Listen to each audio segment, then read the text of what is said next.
अस्सलाम वालेकुम। तो इस क्लास में हम 9वीं जमात की किताब जान पहचान में शामिल सबक नंबर 4 करेंगे, जिस सबक का नाम है ओस। इसकी हम रीडिंग भी करेंगे और इसके सवाल जवाब भी इस क्लास में हम हल करेंगे।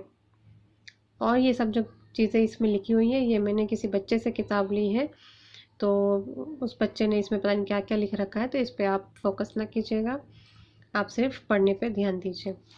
तो चलिए शुरू करते हैं ये क्लास। बरसात के मौसम में कोई ठंडी हवा के झोंके का खासकार है। किसी को ऊदी ऊदी काली काली घटाएं पसंद है, किसी का दिल बादलों की कड़क और बिजली की चमक से मस्त हो जाता है। मुझको तो बरसात की ये आदा भाती है कि मेघ बरसकर खुल जाता है और साफ आसमान की रात गुजर जाती है तो सुबह के वक्त दरख्तों, फूलों और जंगल की घास की अजीब शान होती है। ओस के कतरे फूलों की पत्तियों पर ऐसे चुपचाप नजर आते हैं जैसे रात को आसमान के तारे थे। क्या खबर है कि रात के वक्त तारे टूट पड़े हों और ये उन्हीं की गुलफशानियाँ हो। कहते हैं कि ओस में सोना, ओस में फिरना जिस्म इंसानी के लिए मुज़िर है। खबर नहीं ये क्यों कहते हैं। खुदा की सारी मखलूक तो ओस बारी से तरोताज़ा और निहाल हो जाती है, तो इंसान भी एक मखलूक है, उसको इससे क्यों कर नुकसान पहुंच सकता है। ये तो साइंस वाले बताएंगे कि ओस क्या चीज़ है, कहाँ से आती है, क्यों आती है। फ़कीर तो इतना जानता है कि ओस कुदरत रब्बानी का अजीब व गरीब जलवा है। जिनकी आँख सवेरे बेदार होने की आदी है, वो सुबह के वक्त सूरज निकलने से पहले ओस में ज़ाते इलाही के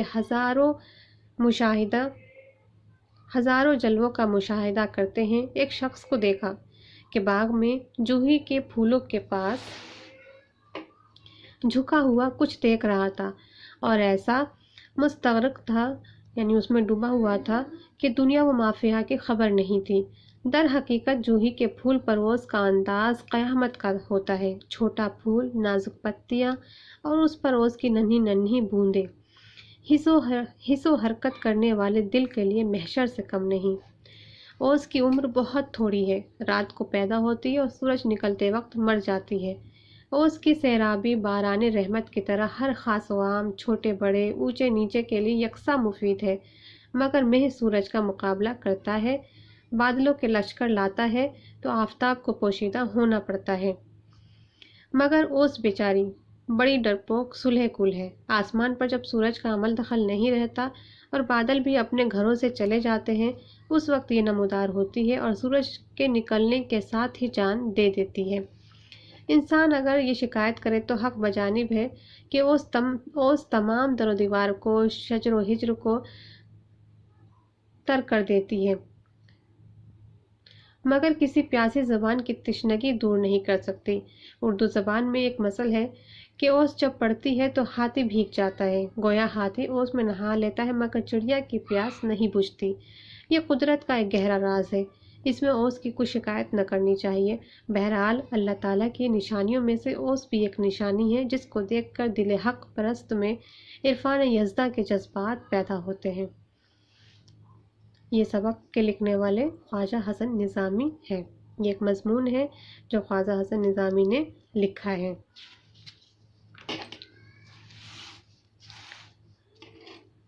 अब ये गौर करने की बात बहुत ज़रूरी है। हर सबक में जो भी आप पढ़े उसमें जो गौर करने की बात होती है उसको आप ज़रूर पढ़ा कीजिए, क्योंकि उसमें जो सबक होता है आपका उससे रिलेटेड ख़ास बातें, बुलेट पॉइंट्स यहाँ पे लिखी हुई होती हैं। तो देखते हैं इसमें क्या लिखा है। इंसान ओस की तरह कुदरत की पैदा की हुई बहुत सी चीज़ों से काम की बातें सीख सकता है। तो अल्लाह ताला ने ये जो दुनिया बनाई है हमारे लिए बनाई है और हमारे इबरत के लिए बनाई है, तो हमें हर चीज़ से हमें कोई ना कोई सबक सीखनी चाहिए। हर चीज़ से हमें फ़ायदा है, हर चीज़ हमारे लिए ही बनाई गई है। अगर हम गौर करें तो उससे हमें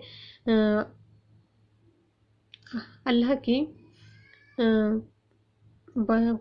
की कुदरत का हमें अंदाज़ा होता है।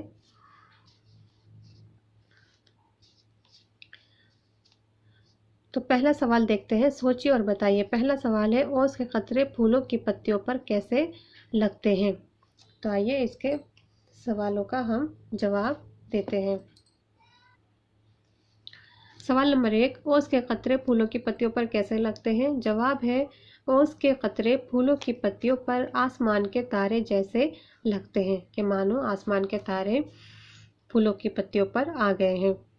سوال نمبر 2 ہے، خدا کی مخلوق کس چیز سے تر و تازہ اور نہال ہوتی ہے؟ جواب ہے، خدا کی مخلوق اوس باری سے تر و تازہ اور نہال ہوتی ہے۔ سوال نمبر 3 ہے، مصنف نے اوس کو قدرت ربانی کا جلوہ کیوں کہا ہے؟ جواب ہے، اوس کی سیرابی باران رحمت کی طرح ہر خاص و عام، چھوٹے بڑے، اونچے نیچے کے لیے یکساں مفید ہے، فائدہ مند ہے، اس لیے مصنف نے اوس کو قدرت ربانی کا جلوہ کہا ہے۔ سوال نمبر 4 ہے، اوس کے بارے میں کون سی ضرب المثل مشہور ہے، یعنی کون سی کہاوت مشہور ہے؟ تو جواب ہے، اوس کے بارے میں یہ ضرب المثل مشہور ہے کہ اوس جب پڑتی ہے تو ہاتھی بھیگ جاتا ہے۔ میرا ان بچوں سے ریکویسٹ ہے، جو بچے ابھی تک اس چینل کو سبسکرائب نہیں کیے تو کر لیجئے۔ یہاں پہ آپ کو سبق پڑھایا جاتا ہے اور اس کا کام بھی آپ کو کرایا جاتا ہے، اور یہ جو چینل ہے وہ گائیڈ کے بالکل سخت خلاف ہے، اس لیے آپ بچے گائیڈ پہ ڈپینڈ مت ہوئیے، اور جو ٹیکسٹ بک ہمیں ملتی ہے ہمیں اس ٹیکسٹ بک سے ہمیں کام کرنا چاہیے۔ درسی کتاب آپ کے لیے سب سے بہتر ہے، گائیڈ کا استعمال بالکل نہ کریں۔ تو چلیے اگلا ہے، نیچے لکھے ہوئے لفظوں کو جملوں میں استعمال کیجیے۔ تو اوس پہلا ہمارا لفظ ہے، اس سے بناتے ہیں، صبح صبح اوس پر چلنا فائدہ مند ہوتا ہے۔ مخلوق یعنی خدا کی بنائی ہوئی چیزیں، ہم سب اللہ کی مخلوق ہیں۔ عجیب و غریب، دنیا میں کئی چیزیں عجیب و غریب ہے۔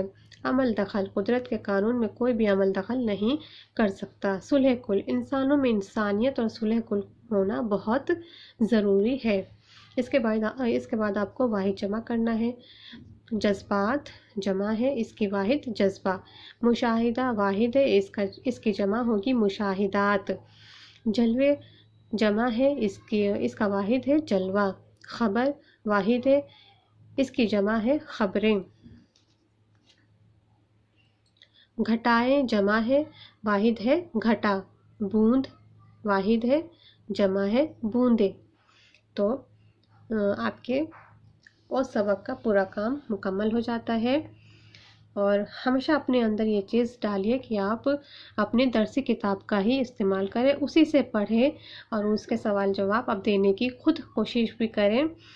تو اسی کے ساتھ یہ کلاس میں یہیں پہ ختم کرتی ہوں۔ نیکسٹ جو ہے وہ ہے ایک دیہاتی لڑکی کا گیت۔ تو ضرور اس کلاس کو بھی ضرور آپ اٹینڈ کیجیے گا، اور کلاس کو اٹینڈ کرنے کے لیے آپ اس چینل کو ضرور سبسکرائب کر کے رکھ لیجیے، تاکہ آپ کو وقت پہ اس کی نوٹیفیکیشن مل جائے۔ اور یہ کلاس آپ کو کیسی لگی مجھے ضرور بتائیے گا، یہ سن کر مجھے بہت ہی اچھا لگے گا کہ آپ یہ کلاس اٹینڈ کیے، آپ کو یہ کلاس آپ کے لیے کیسی ہے، فائدہ مند ہے، یا آپ کو اور کچھ چاہیے تو اس کے بارے میں بھی آپ مجھے کمنٹ باکس میں لکھ دیجیے گا، اور کوئی سوال پوچھنا ہے تو وہ بھی آپ پوچھ سکتے ہیں، میں جواب دینے کی حد الامکان کوشش کروں گی انشاءاللہ۔ تو اسی کے ساتھ اس کلاس کو یہیں ختم کرتے ہیں، ملتے ہیں اگلے کلاس میں، تب تک کے لیے اللہ حافظ، اپنا خیال رکھیے اور دعاؤں میں یاد رکھیں۔ شکریہ۔